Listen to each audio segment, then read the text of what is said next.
Look at your hands. How long have they been this way? As long as you can remember, right? That's because we have almost no control over our appearance and features, such as height, the shape of our nose, or the color of our eyes. What we do control, however, are our skills and abilities, at least according to the latest research. Carol Dweck is one of those researchers, and in her book Mindset she discerns between two attitudes: the fixed mindset and the growth mindset. People with a fixed mindset believe talent is everything. If they're not gifted with the ability to do something, they think they're doomed to be a failure. Their skills seem to be written down in their genes, just like their looks, which is why they never try to improve in something they suck at. To contrast that, people with a growth mindset believe that whatever they want to achieve is theirs for the taking, as long as they work hard for it, dedicate themselves to their goal and practice as much as they can.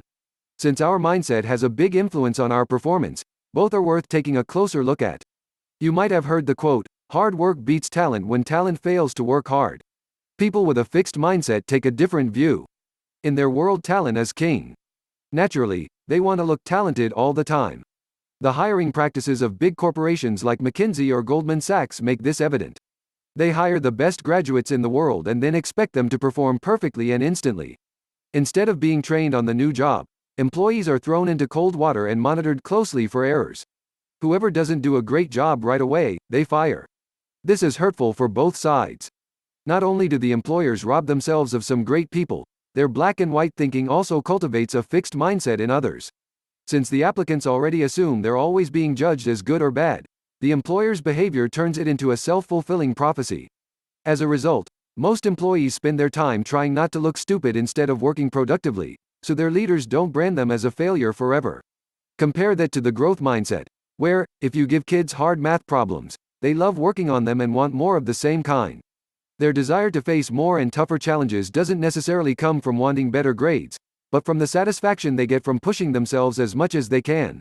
They take any chance they get to learn from the best, always try and test new strategies, and adopt the mantra, "Practice makes perfect." Two famous examples are Lee Iacocca, who ran Chrysler, and Lou Gerstner, former CEO of IBM. Both came in when the companies were down in the dumps, and both successfully turned them around. The difference lies in what happened afterwards. Iacocca became complacent. He took all the credit, surrounded himself with worshippers, and worried more about his own image than about the company. Seeking approval from others to compensate for his low self-esteem led him to make bad decisions, including ignoring dwindling sales and even firing innovative designers, which brought the company right down again.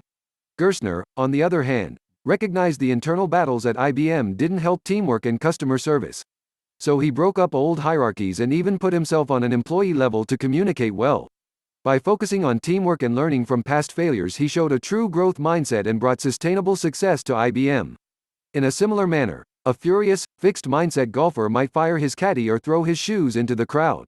Michael Jordan, on the other hand, never let a mistake stop him.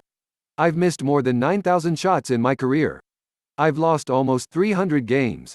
26 times, I've been trusted to take the game-winning shot and missed. I've failed over and over and over again in my life. And that is why I succeed."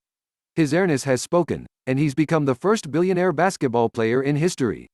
Trying to avoid difficult situations is characteristic of a fixed mindset. That's because the longer you spend time working on something, the less of an excuse you have to fail. Had Christopher Reeve, actor of the original Superman movies, adopted this kind of mindset, he probably would have died soon after his riding accident, which paralyzed him from the neck down.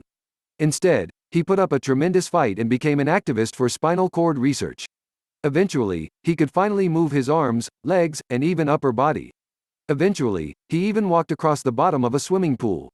Surprisingly, we are all born with a growth mindset. Babies know no limits, they want to learn anything and everything. However, between the ages of 1 to 3, a mindset can already be determined.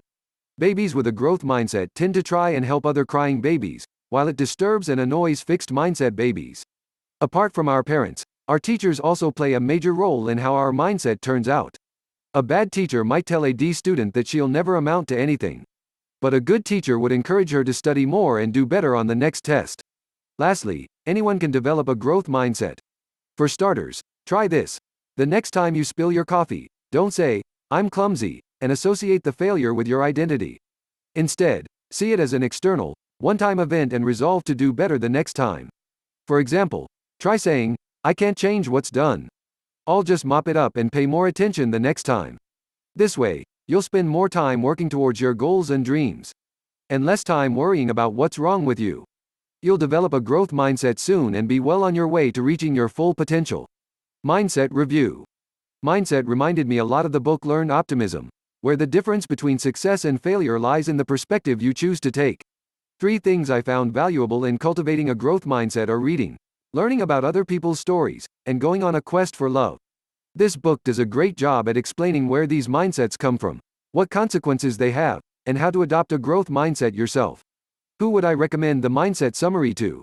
The 37-year-old actor, who thinks it's too late to change careers. The 16-year-old, cocky high school student, who never studies because good grades fall into his lap. And anyone who believes talent is all you need and if you don't have it, you're screwed.